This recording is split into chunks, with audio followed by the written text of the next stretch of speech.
This is this is the Mei HaShiloach. The Mei HaShiloach was the Izhbitzer Rebbe, the Reb Mordechai Yosef Weiner. He was a Rebbe who lived in the early 19th century, in the early 1800s. He was considered to be a very, very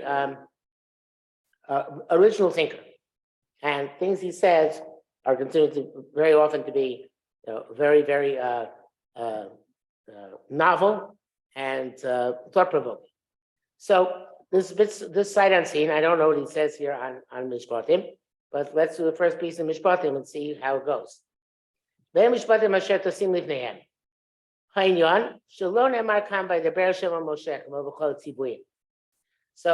it doesn't say here, like it says normally, that by the Be'er Shem Moshe Lemor, right? It should just say, but it should say, like we find Moses in the Chumash, by the Be'er Shem Moshe Lemor, Ela Mishpatim Asher Tosim Lifneim.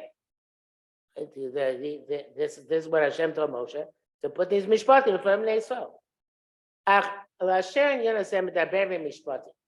So he says no. He says since this is talking about Mishpatim, which is judgment. There is, by the terms of judgment, you're not supposed to distinguish between great people and lesser people. In other words, if you're a judge, you're a dayan, and people come to to a court case in front of you, you're supposed to treat them equally. You're not supposed to treat somebody better, even if big one is a big time chacham or a very powerful person, and the other person is a amoretz or a very insignificant person. You have to treat them exactly the same. You can't distinguish between the two of them, because that's the way judgment works. Judgment is to judge with equal objectivity, not favoring either side. And he says it's a parallel to this, is that when a king comes to see and judge his soldiers, when a king comes to inspect his soldiers, they all stand in a straight line. Even the head of the soldiers, the higher officer, he also stands in the same line. They all stand in line together, because the king has to look at his soldiers as on an equal basis. In other words, you can't favor one over in the other.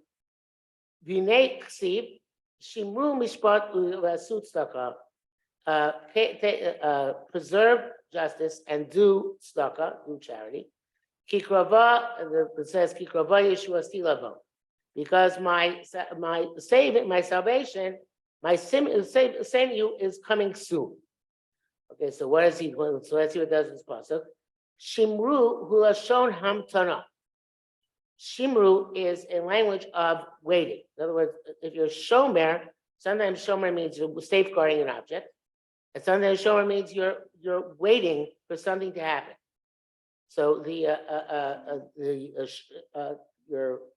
talking about waiting. In terms of the shimru means to wait. Hamtana, waiting. And this is teaching us, this pasuk in Yeshaya, that a person should never complain on how Hashem relates to us.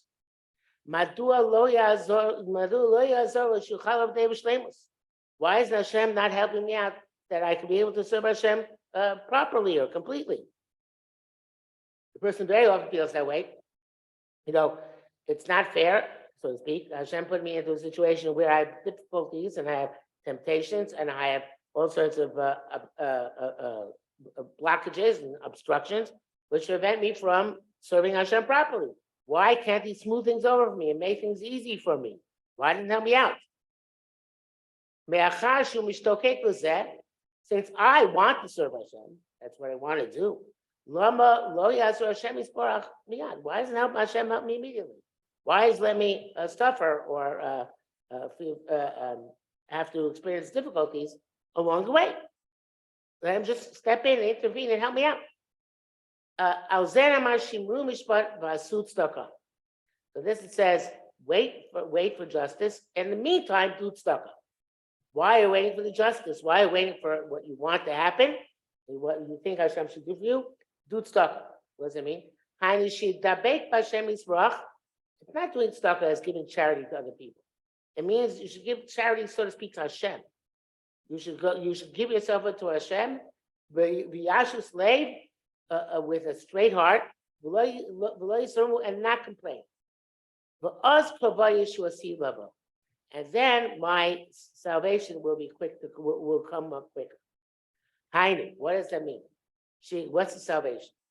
How does Hashem provide us with salvation? Salvation is a fancy word for redemption, which means that not just that Hashem saves us from something. Salvation means Hashem uplifts us out of a difficulty and shows and puts us into a better place. So it's not saving in the simple sense, it's more complicated. It means that Hashem actually changes our situation and our state in this world. And here the way he explains is that Hashem gives us an understanding of why we had to suffer. He says that that's the Yeshua, which is the Prophet's promising. Is not that you're not going to suffer, but you'll understand why you were suffering. Hashem will reveal to us how he conducted himself with us in Golus. In other words, why he had to go through all the suffering. Yishlach Nuchumi is going to send us consolation. V'nira, and we will see, it was not lost from him, but he paid attention to everything. Shum davar, nothing was lost by him. Hakivui, the hopes, Batzar, and the difficulty, which the Jews suffered in his in serving Hashem. So there's no what Izhbitzer is saying is that there's no guarantee that Hashem's going to answer you that quickly. But if you connect to Hashem, even though he's not answering you and, so to speak, doing the justice which you want him to do, then he will be able, he'll save you and send you salvation in the sense that you'll understand what was the benefit of the suffering, why Hashem caused you to suffer, and that Hashem also doesn't ignore the suffering of Bnei Yisrael. That's a very high madrega to reach. That person we should understand why Hashem does things to us. They're saying the only way to understand why Hashem does things to us, or why Hashem lets things happen to us, is if we connect to Hashem and we try to connect him, even though we're not seeing outright how Hashem is helping us.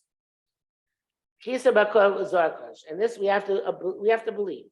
Like it says in Zohar, afilu usatava the bar nishlo misabe. Even a good rata, a good desire, which a person has, is not lost. Even something which never actually comes into action, something which is just a good thought you had in mind, something good you wanted to do, that too Hashem takes into account, and it's not lost. It's not for nothing.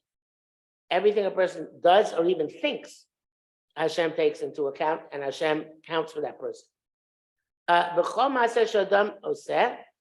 And anything a person does, even though it looks like it's very, very, very small,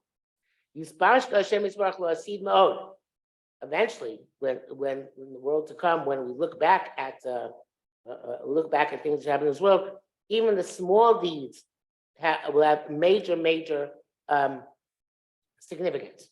I heard once, I read once, I don't remember where I read this, it was a long time ago, that there were two women who made a deal that whoever dies first will come back and tell the other woman what goes on in the Olam Emes, in the world of truth, where we go after we die.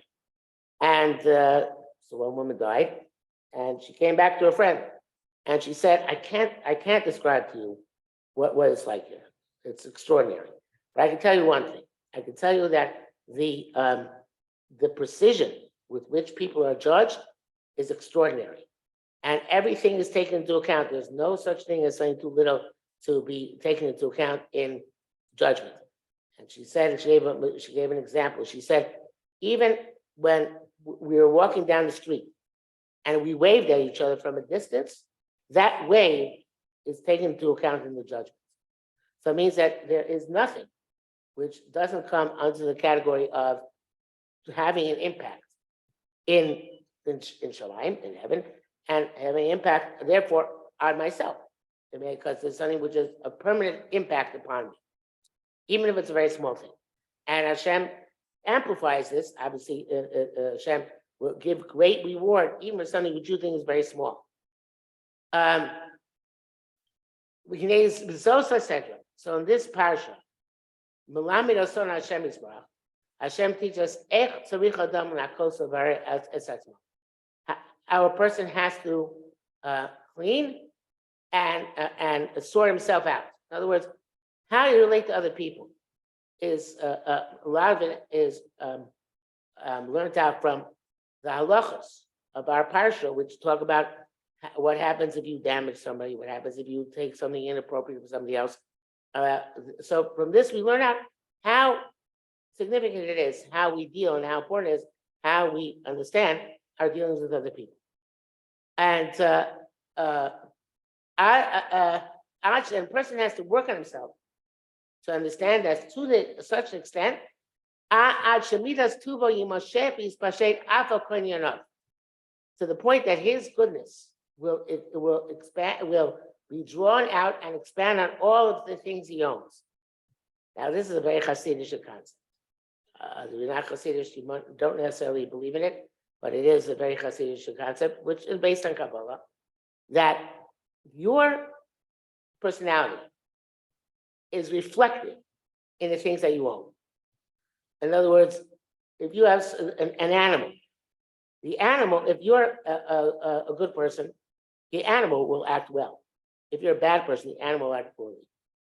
And therefore, if a person is a very good person, so then his animals will not go out and damage people. A lot of our parashas talks about what happens if your animal goes out and damages somebody. So if you're a good person, that those midos tovos you have will expand to your animals.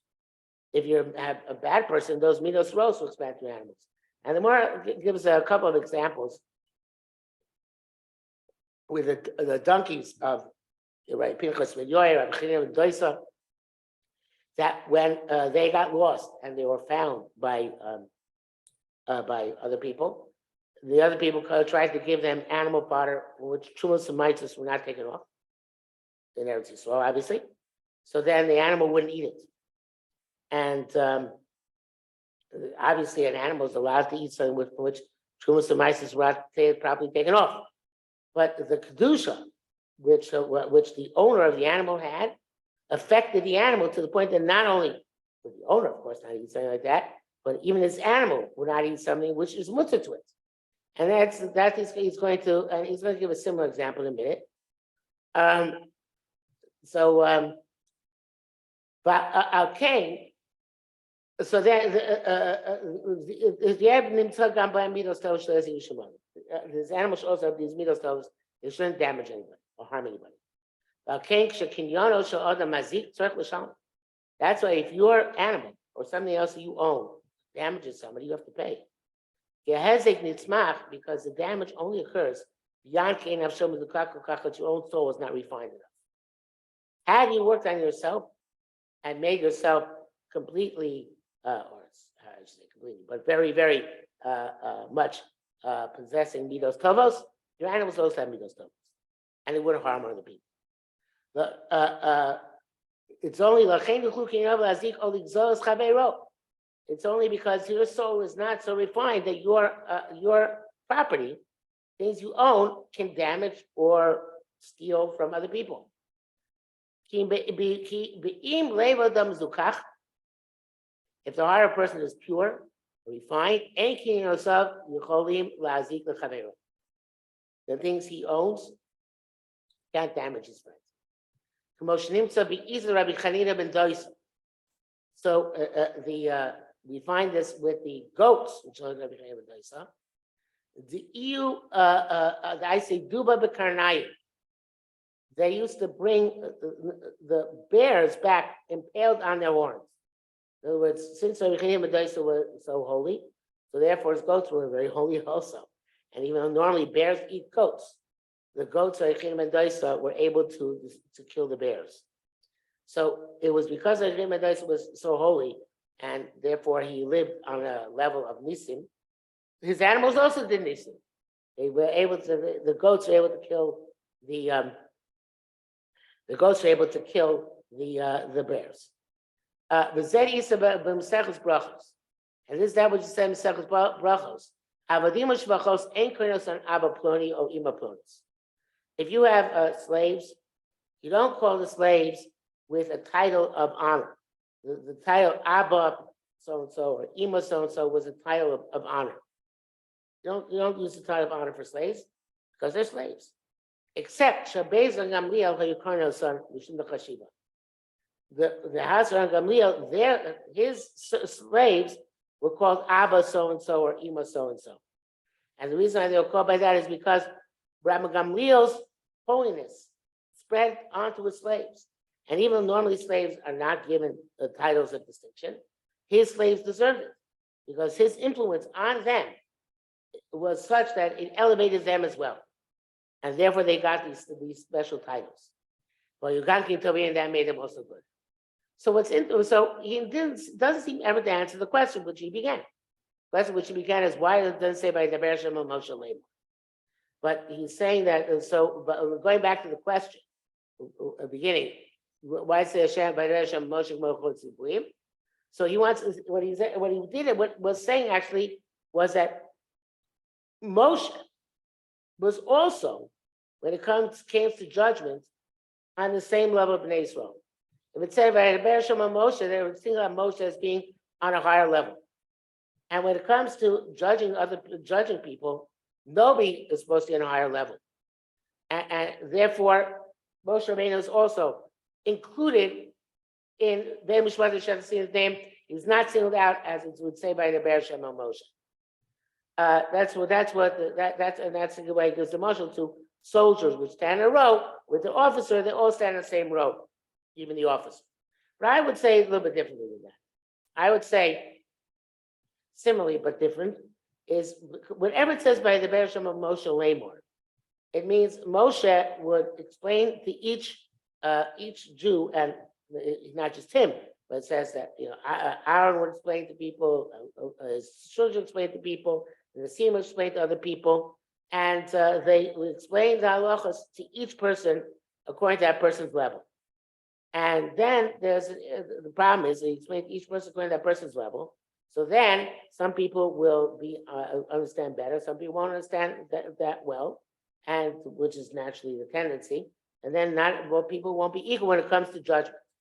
So therefore, Hashem says, I don't want to explain it more to a Talmid Chacham, so he comes to be a better lawyer when he comes to court.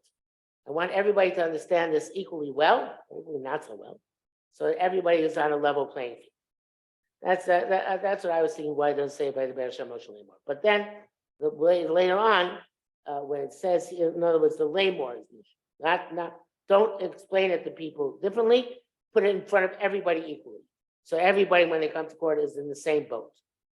But then when he goes, what he says afterwards about Shimon Mishlo Basut Staka, so he's saying that a person who does tzedakah, and here it's not only tzedakah as being charity, but a person who does good things and connects to Hashem the right way, things he owns will also be affected by that. And since they're affected by that, it's going to be something where Hashem, where the midos a person has, affect even his animals and other things he owns, and they won't damage other things or other people, which otherwise they would do. So that's what he's saying is that if you want while you're waiting for justice, while you're waiting for Hashem to give you what you want from him, you serve Hashem truly and sincerely, the way which is like tzedakah, you want to give as much possible to Hashem, then that makes you holy and makes everything you own holy. And that makes everything you own holy. So then the midos, the traits and the quality of qualities of the things that you own will also be affected positively as well. Okay, that was the first piece. Let's see the second piece. Asher tosim lifneim, Perush Rashi, lifneim below lifnei ovnei kocham. You have to go to a Jewish court. You're not supposed to go to a non-Jewish court. If you know that they judge this case just like Bnei Yisrael judges case. In other words, it happens to be that the secular law is no different than halacha in this case. Nevertheless, you have to go to the Jewish court, not to the non-Jewish court. Shneimar says, "Kilo kitzureinu tzuram."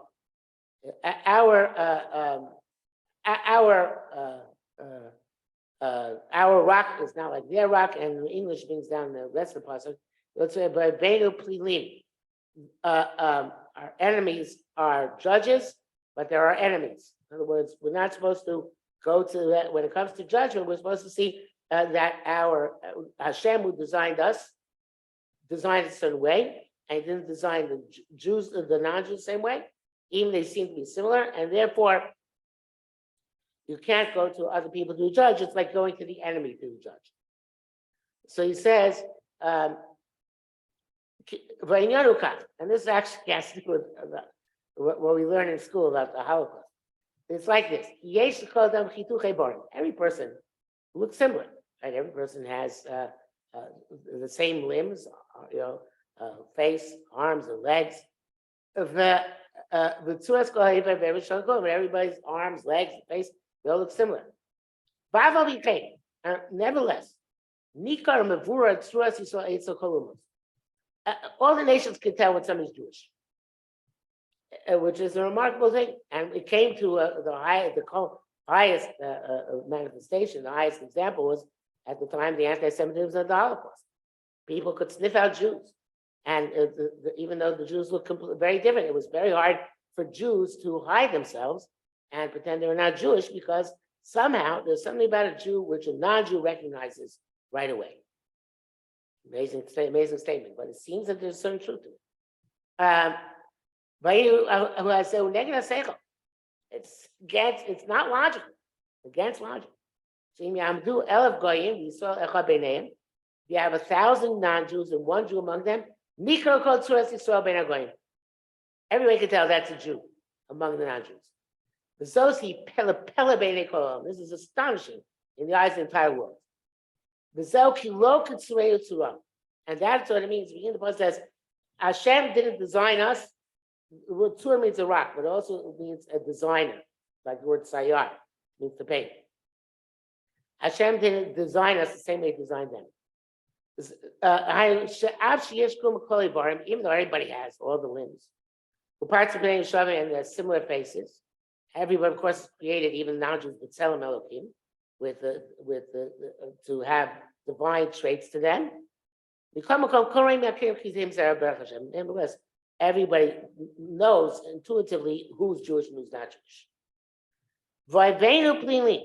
And our enemies are judges. Judgment is also like that. Even though in this specific case, their law is the same as our law, their law is the same as the Jewish law. The Jew goes to them, it's a good because in depth there is no similarity to Jewish justice. It says, Magid Bar Yaakov, Hashem told his words to Yaakov, Yisrael, and his laws and his judgments to Am Yisrael. He didn't do that for any nation. It goes on. It says, Mishpatim ba'idom hallelujah. So, and they don't know our Mishpatim. So, why is it? How is that? So, there's a fundamental difference between non-Jewish law and Jewish law. Jewish law is meant to make the world a better place, a holier place. And even if you have a court case, we always put together mishpat and tzedakah, like we saw in the previous piece. Why mishpat and tzedakah always go together? Because again, tzedakah in the larger sense, not charity, but bringing righteousness to the world, making the world a righteous place. So that is our mishpat is in order to bring tzedakah. It's in order to bring righteousness to the world. When we go to a court case, it's not just in order to resolve the disputes, it's in order to make the world a better place. When non-Jews go to court, it's just in order to resolve the disputes. And when their approach to law is just in order to restore balance not in order to make people better people.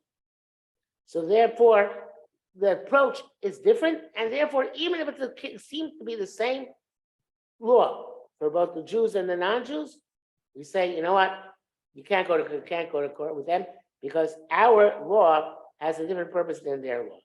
And therefore, even if it seems like it's exactly the same thing, there's a subtle difference, which might not even be able to notice, but it's there. A law which is just in order to make people get along and restore balance when something is out of balance is not the same thing as a law which is trying to make the world holy. And that's why the Izhbitzer said in the previous place that everybody's again, it's a Hasidic idea, but that doesn't mean it's wrong. Everybody's midos, everybody's personality impacts on the things that they own. And therefore, if a diet determines something is supposed to be a certain way and impacts upon me, it doesn't impact upon me in terms of resolving the dispute. Impacts upon me in that it makes me behave a certain way, and therefore my property also will behave in a different way, be uplifted or downgraded, depending on how the justice is served. Hopefully, we say that both sides, when in a court case, even win, even in a losing case, beside because he was prevented from doing something bad to his friend. He had a misconception. He thought what he was doing is good. Turns out it was bad. So, but the point is that at the end of the process, so there has to be a sense that now we can, because we resolve this, we can now become more righteous people. We have a greater sense of tzedek, of righteousness, not just of mishpat, not just of justice. That's the so it said, when it says the Chumash in Barim says when you go to a court, tzedek you go. It doesn't say mishpat you go. It doesn't say pursue the court case, pursue judgment. It means look for righteousness.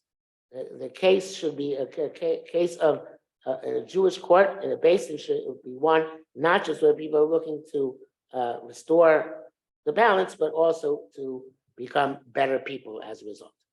So that's even if since the idea is different, even if it seems the law is the same, you're not allowed to go to non-Jewish case, court. Okay, let's see if we can find another short one, and then we'll stop.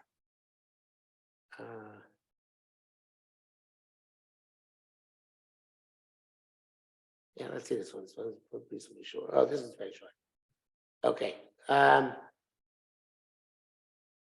we'll do this one instead. Okay. The serve Hashem is going to bless your bread and your water. Starts off in plural. It says Va'avadetem, which is talking to plural, many people. The Messiah, it finishes though b'lashon yachid, between the individual. Not lach mechem. That's mei mecha, not mei mechem. So what's going on here? Why does it start plural and end in individual? Yivur al pi mashbiyana Parashas Vayera pasuk v'toydati ki Elokim b'chut. Hashem says to Abraham Avinu after that Kedai, now I know you fear Hashem. Achil sheman yiras Elokim liyiras Hashem. So he says, you know what? There is, I guess he says Parashas Vayera. Hashem knew before that Kedai that Abraham Avinu was a Yirei Hashem. But now he knows that Abraham is Yirei Elokim, right? So well, I'm not sure. Yeah, I think that's what it's going to say. Achil shemiyas Elokim liyas Hashem kiyas Elokim I should circle some same atzmo. B'davar machmas chesrono sheyesh lo shalibo lo nizvakei chadai. Well, actually, I don't know. I'm not sure this means relates to the pasuk in Vayera and how it relates to Abraham Avinu. We have to see it inside to know for sure. But he wants to say that the difference is that Yiras Elokim is you need to restrain yourself in something where you know that you have a shortcoming, and learn is that you're not yet pure. In other words, you can't take chances with something if you're not pure with it. It's something where you have not yet conquered that Yetzer Hara, because it's dangerous for you. Don't want to take chances, and then since you haven't purified yourself, give into Yetzer Hara. That's Yiras Elokim. Yiras Hashem, or I should say, Tzamtzem Atzmo, Machmas Klai Yisrael, Afshel Lechelu Chisaron. And then there's a different matter, Yiras Hashem, where you yourself don't have a problem with this issue, but Am Yisrael has a problem, and you have to restrain yourself because other people have problems. So Yiras Elokim is personal, right? It is, and it seems it's a lower level. In other words, you have to restrain yourself because you yourself have a problem with this Yetzer Hara. And Yiras Hashem is, I have to restrain myself a higher level, I have to restrain myself because other people have a problem with the Yetzer Hara. And even though I don't have a problem, I have to take other people into account. Okay, Nemar Khan. So therefore it says here about Vadatem, Lashon Rabbi. What is Vadatem in plural?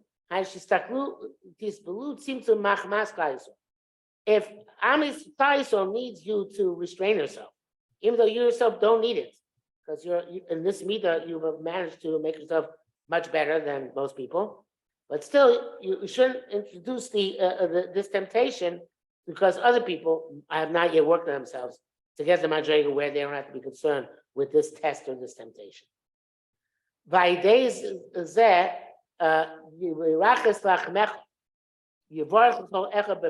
then if everybody is trying to help everybody else out by trying to refrain from things which will put other people in difficult positions, then everybody gets blessed individually as well.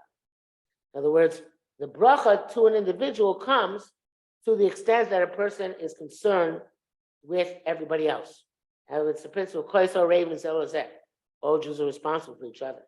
So therefore, it's not enough for me to say, I'm doing the right thing. I don't care about anybody else. And therefore, I have to be concerned. I have to be concerned with other people. Because we're all responsible for each other. And then the bracha to me comes because of my concern for other people. So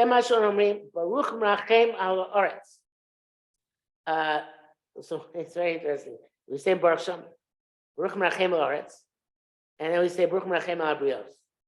So he says, Oretz, Mios Eretz Merames Al Klal Yisrael. That first, Al Oretz means people live in the land. Doesn't mean the land itself. What does it mean Hashem has Rachamim on the land? I never thought this before. What does it mean? It's very strange. What do you say? Hashem has Rachamim on the land? No, Hashem has Rachamim on the people live in the land. What does it mean the land? It means on the nation, on the people who are part of that country, living on the land in that country.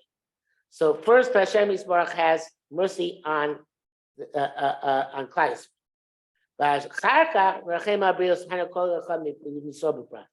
And then there is Rachmanos on the individuals, each and every Jew individually. So what the Izhbitzer is saying is a very, very profound concept, which is that a person should never look at himself as an individual and seek to connect to HaKadosh Baruch Hu as an individual only, and only be concerned with this individual Avodas Hashem. A person should always see himself as part of Klal Yisrael, as part of the greater totality of the Jewish people. And then he connects to Hashem at that level. And when Hashem reciprocates, when Hashem reflects that behavior, also Hashem gives us our bracha as individuals to the extent that we made ourselves part and parcel of Hashem for Klal Yisrael. So that's what the Apostle says. If you serve Hashem together as a unit, the plural, then each individual will get a bracha on their bread and their water. Okay, so that wasn't what we were supposed to learn tonight, but since only 2 people showed up, so we did something other than usual. I hope it was educational, and we'll see what happens next week. See you tomorrow, Mitzvah Shem. Have a good night.